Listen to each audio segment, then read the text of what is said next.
What's up guys, Mickey Motions here, and this is a Formula 1 2012 race review of the Indian Grand Prix, and Vettel has won the Grand Prix to extend his lead in the championship.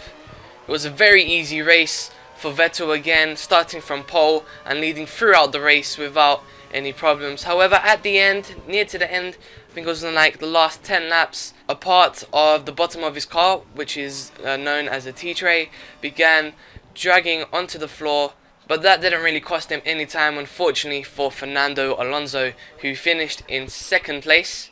Fernando Alonso started from 5th place, finishing the race in 2nd place. Fernando managed to pass Lewis Hamilton and Jenson Button on the first few laps, and then on around lap 45 and on to lap 48, Mark, however, had an issue with his Kers, and that meant that Fernando Alonso was able to pass in front, which was very crucial for Fernando Alonso to get those 3 extra points, so that could go ahead for his championship, so that he can try to win the World Championship and take it away from Sebastian Vettel.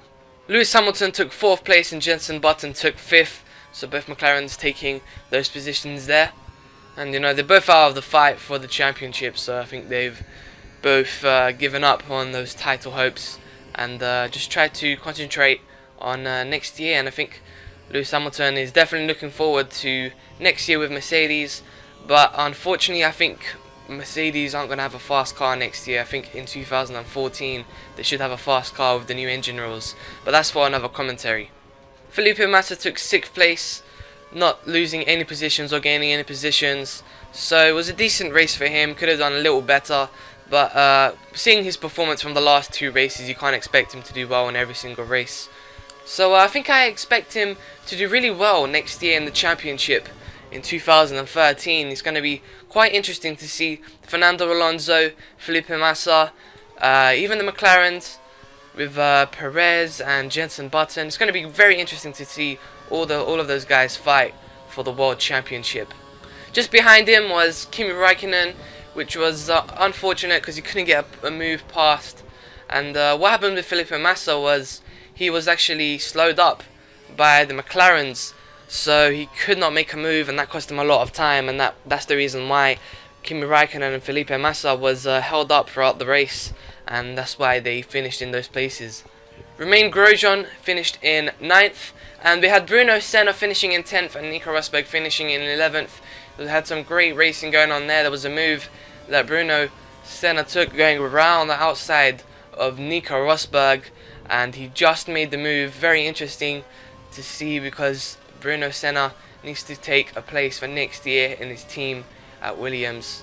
Mercedes had a very poor performance with Rosberg finishing in 11th, unfortunately, and Schumacher finishing, well, actually not finishing, sorry, as on the first lap he had a puncture, which meant he had to go into the pits, and that meant that he was at the back of the pack, so he could not move to the front again.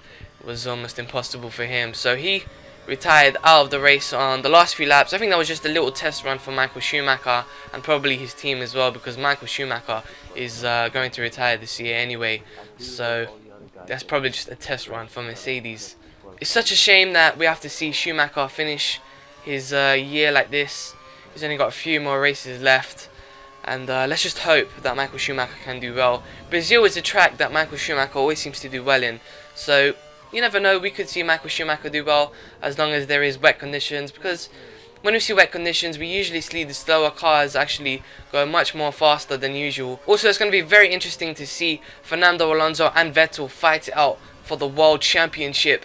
Personally, I feel that Fernando Alonso deserves the World Championship because he has the slower car, and he's been working so hard to try and be fast with his car, because his car had no pace whatsoever, and yet he's still doing well in the championship, and I think he definitely deserves it. Vettel, he had a fast car for these last few races, so I think when Vettel had the slower car he could have actually improved his racing a bit. Should have had better moves, but I guess we'll see what happens in the championship. Personally, I think that Vettel will win. He will have it in the bag for certain, but hopefully Fernando Alonso will get it. But anyway, I hope you guys enjoyed this. This is Mickey Motions. I'm out. See ya. Oh, you taking out Carbonica. I left the door open.